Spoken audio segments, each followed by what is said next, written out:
Hey everyone, Dave Markowitz here with Anastasis Health and Aesthetics, and this is another edition of What's Up Doc with Dr. Sujay Kumar.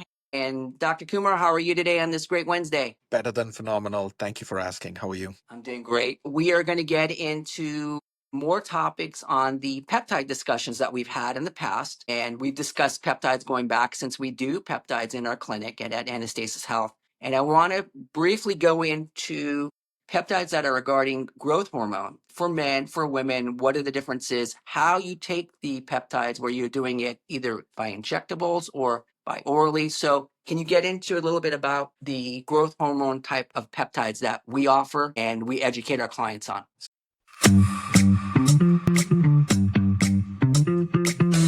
So the growth hormone peptides are generally known as the growth hormone secretagogues. They're divided into two categories based on the mechanism of action. The first one is the growth hormone releasing peptide pathway, which is GHRP2, GHRP6, and ipamorelin. And the second group is the growth hormone releasing hormone pathway, which is the CJC1295, sermorelin, and tesamorelin. The mechanism of action for both of these pathways differs. The first one, which is the ipamorelin, it activates the ghrelin receptor, also known as the GHS receptor, and it actually mimics the hunger hormone ghrelin's ability to trigger growth hormone release. So what this does is it has an effect on hunger and cortisol as well, compared to sermorelin and tesamorelin, which do not have the effect on hunger and cortisol.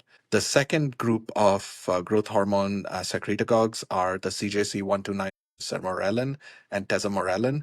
And how they work is they mimic or enhance the action of growth hormone releasing hormone as in the body's natural signal for growth hormone production. They're just shorter fragments of growth hormone, and they're used clinically for patients with growth hormone deficiency. Sermorelin actually was recently approved by the FDA as a growth hormone releasing hormone analog to reduce visceral fat in HIV patients. And this just happened in April of 2025. We know that there are certain cautions and considerations with growth hormone releasing hormones, and they're not appropriate for individuals with active cancer. Diabetic patients and patients with insulin resistance have to monitor their blood glucose carefully.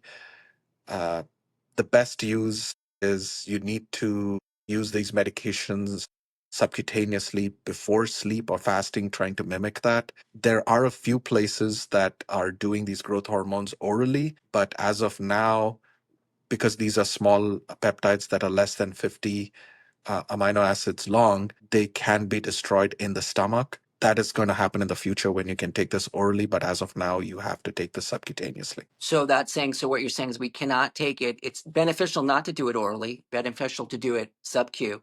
How does it affect people working out and weight loss and in that type of aspect? Do you gain muscle much quicker and lose weight at the same time, or what's the correlation for that peptide? So the primary benefits and applications for this is generally into four categories: recovery, repair, body composition, skin and connective tissue health, and general well-being.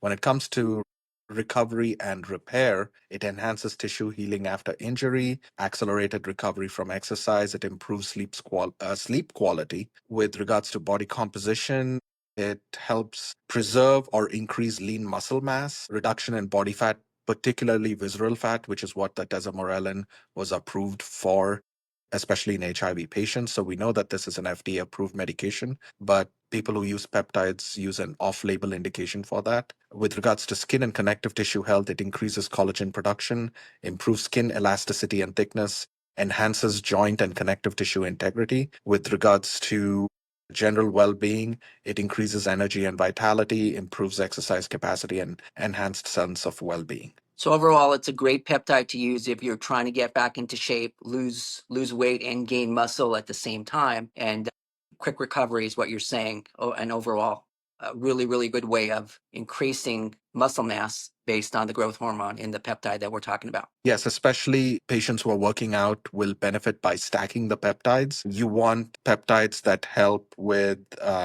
healing and recovery, such as BPC 157 and TB 500.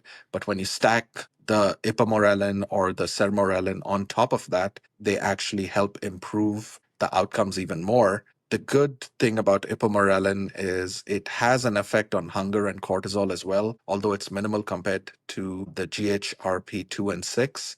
But it definitely has an effect on hunger and cortisol, whereas the sermorelin and tesamorelin do not have an effect on hunger and cortisol. Interesting. Well, I appreciate all the data on that today. And guys, this is just more education on what we do here at our clinic at Anastasis Health in terms of peptides that we offer and educating you on how to use peptides. Reach out to us. Dr. Kumar can answer any more questions. And again, thanks for watching this version of What's Up, Doc. Dr. Kumar, have a great rest of your day.